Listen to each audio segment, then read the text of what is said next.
Hey friends, Tux here. I have been loving my Sony MP3 player. Of course, this is the NW-A306, and I do have a video for this back in my QA unboxing and a 1 week feeling, and now I'm going on like a week and a half of using it, and I'm really enjoying it. But there was a few questions on my previous videos, so I wanted to go ahead and just do a quick video to answer a few of those questions so you can actually see how to do some of the things people had questions about, okay? First off, this unit itself is Wi-Fi, but you can turn off the Wi-Fi. One person asked, can you turn off the Wi-Fi? Yes, okay. And the way you do that is basically you just go under settings. So we can go back under settings here, and here, let me go all the way back for you. So you can see just all the different Android icons, has everything you're familiar with from cell phones and computers and everything. We're gonna hit settings. And now under settings here, you just go to network and internet. It's right there. Okay. So we have that, and it's just like a cell phone. You just hit that button, and now you can turn off the Wi-Fi. So if you don't want it to be connected, it doesn't have to be connected. I know there are some MP3 players that don't necessarily allow you to turn them off the Wi-Fi. And there's even one, the Ritsu, which I reviewed a while back, keeps connecting to my network even if I don't want it to, okay? And there probably is a way of turning it off, and I'll save that for another video. Anyway, so yes, you definitely can turn it off. There is airplane mode, much like having, you know, a cell phone or whatever. Actually VPN options, which is really cool too, and even a private DNS. So there's a lot of settings for the network, so you can really customize it the way that you want it. Okay, another question that came up was, could you turn off the cassette wallpaper? Now, we all know from my previous videos, I love the cassette wallpaper. I still do. In fact, it really helps to raise my awareness to the quality of the MP3 or music file I'm listening to, because sometimes you think maybe it's a really good quality one, but maybe it's not, okay? And the fact that it gives you a visual representation of the quality of the file really is insightful to me. It really helps me, know what I'm listening to, and then B, strive to have the best quality recording, okay? Maybe you think you have the best quality recording, but no, there's better out there. So you want to go ahead and have the best quality recording, because of course, no matter if it's an HD player like this one here, or some little MP3 player you have, really the quality of the recording is one piece of the puzzle to having high definition audio and really enjoying it to its fullest. You know, if you have a super expensive, $5,000 player or something, and if you have a junk music file, you're not going to be able to get the full enjoyment of that nice hardware. So you want to have good audio, good music files to go along with your hardware. And of course, the third part of the puzzle is actually headphones, but we'll save that for another discussion, okay? But to answer the question, yes, you can. So basically, while you're in the app, okay, when you're in the Walkman app, basically you just go to settings. So we're just going to hit that there, okay? And then there's settings right there. We're going to hit that. And then right down here, you can see play cassette tape screen, okay? So you can turn that off just like that, really simple. I'm going to turn it back on again, and it's just that simple. So it's very easy to turn on and turn off the cassette screensaver if you don't like it. Now, I think it's amazing, okay? But maybe it's not for everyone, okay? Let me know what you think. I'm curious, people who have this player or are viewing this player think about buying it, do you like the screensaver? I think it's super cool, but maybe it's just me.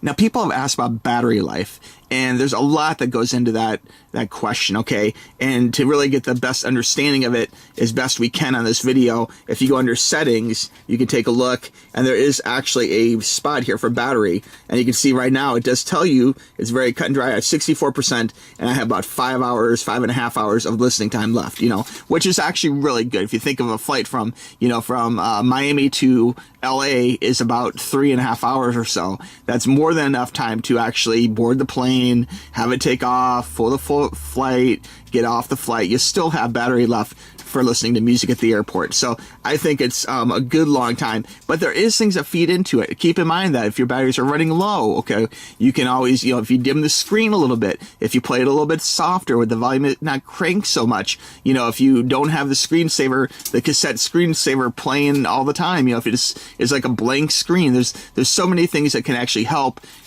save the time even more, So it's the type of thing where you really are in control if you want to have that thing last even longer, than the 64%, 5.5 hours, or the other extreme, you could bleed that down by having the screen cranked up all the way bright, and have the music blasting at 120, like there's a lot of things involved in making it last longer or shorter, much like driving a car with gasoline or whatever. There's a lot involved in the process, but the power really is yours. I would say that for me, using this for a week and change now, I really have not had a problem. I've never once came into a situation where it's like, oh geez, I'm almost out of battery life, I can't listen to more music. Like basically I charge my devices when I'm not using them, like at night or when I'm at home or whatever, and then I have them fully charged when I leave the house, or if I want to listen to music before bed or something. There's always a full charge when I'm ready to use it, and I think that's the important thing is charge your device constantly,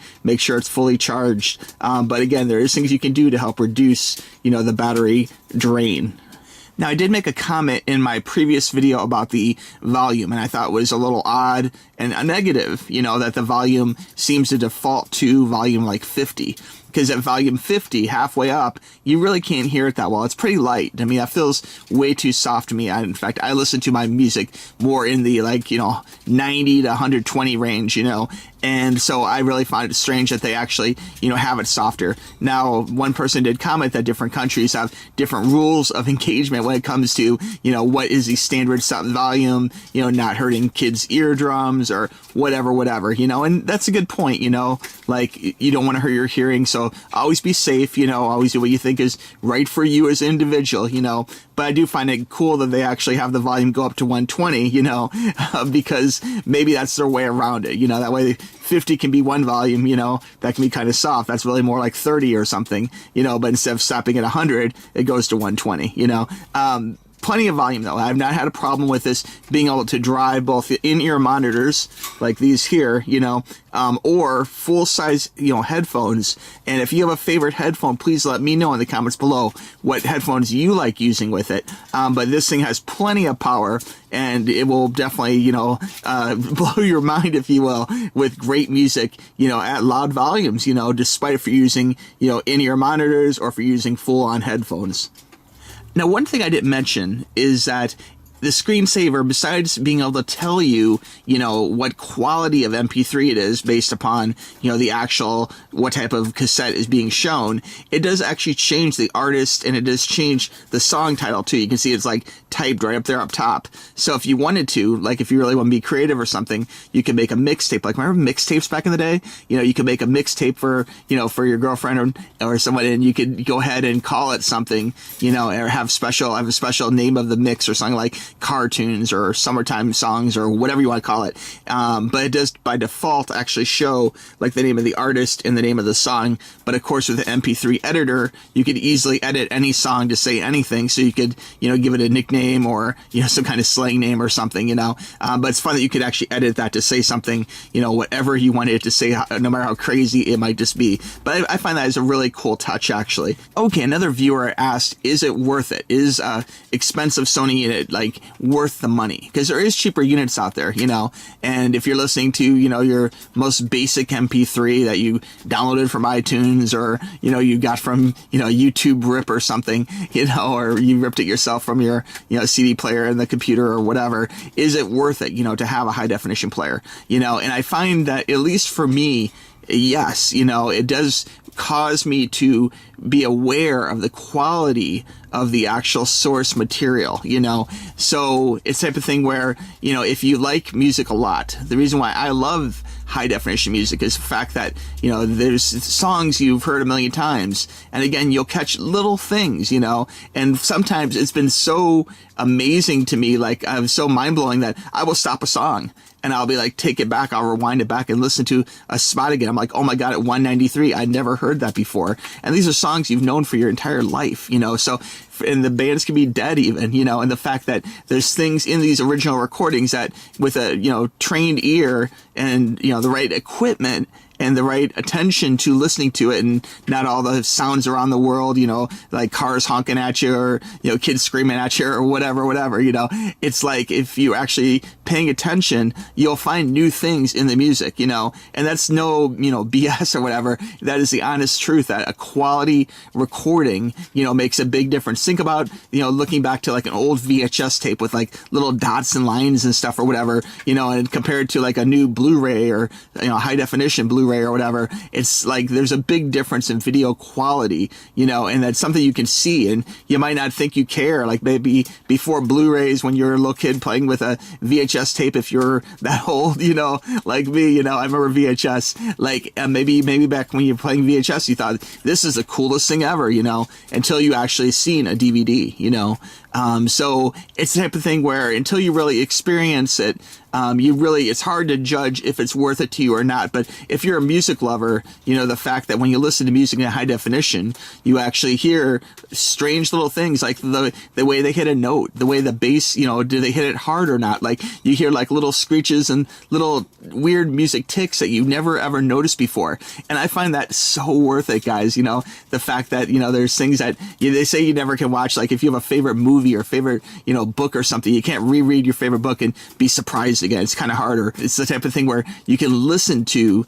music and think you know it all, but you don't know it all. There's other things in there which are just waiting for you to hear and be surprised, with. And not every song has a million crazy little things, and maybe some things weren't even recorded the best. But I will tell you that I've been surprised since, kind of getting into high definition music, that it's not always like the newest songs. Like there's songs which, back in the day, they actually recorded with even more care. And I like modern music, trust me. Like a lot of my favorite bands are from, 90s, 2000s, and up. I don't listen to a whole lot of like classic rock or whatever, or a classic whatever, but it's a thing where, some of these older recordings were recorded very well, and there could be very much like little hidden Easter eggs, things you wouldn't suspect that you'd have in there from recordings from way back in the day where these guys are dead, and there's all sorts of cool things in there waiting for you to discover, okay? And I could talk on this for a really long time, but I think it's totally worth it, and if you're a music lover, I think that if you experience even just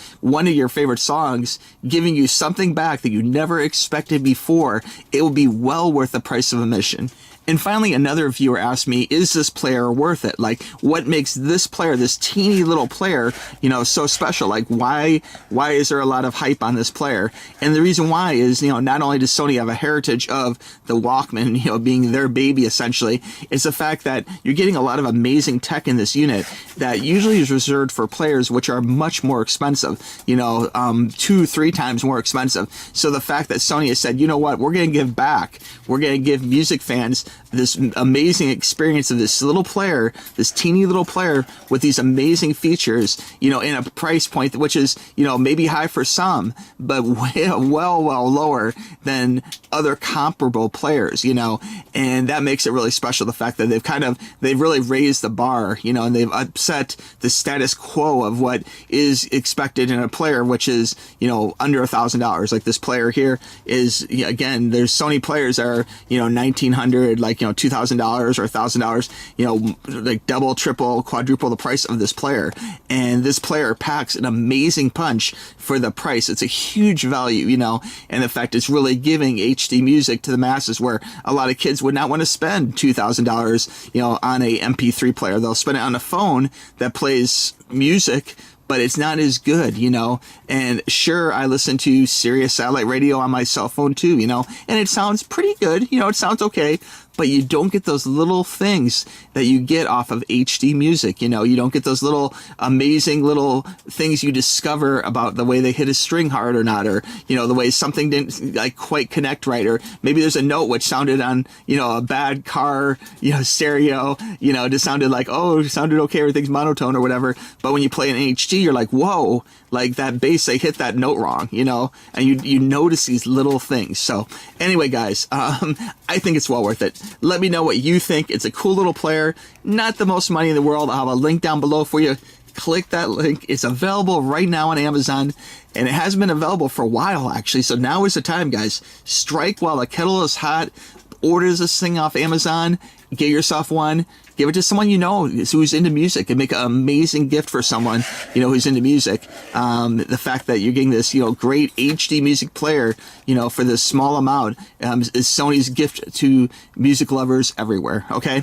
All right. I'll get off my soapbox. If you have more questions, please let me know, guys. Really appreciate it. I'm going to continue listening to this player. I'm going to start comparing it to other players, because there is other players. There's a lot of competition, you know, including HD music players that are in the $100 range. You know, things like the Surfans F20, you know, Surfans F35, the Ritsu player. There's a lot of great players out there, and even some more higher end companies, you know, that have like great players that maybe you can get on a secondary market or something for about the same price.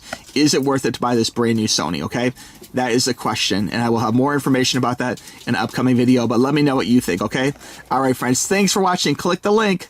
Bye bye.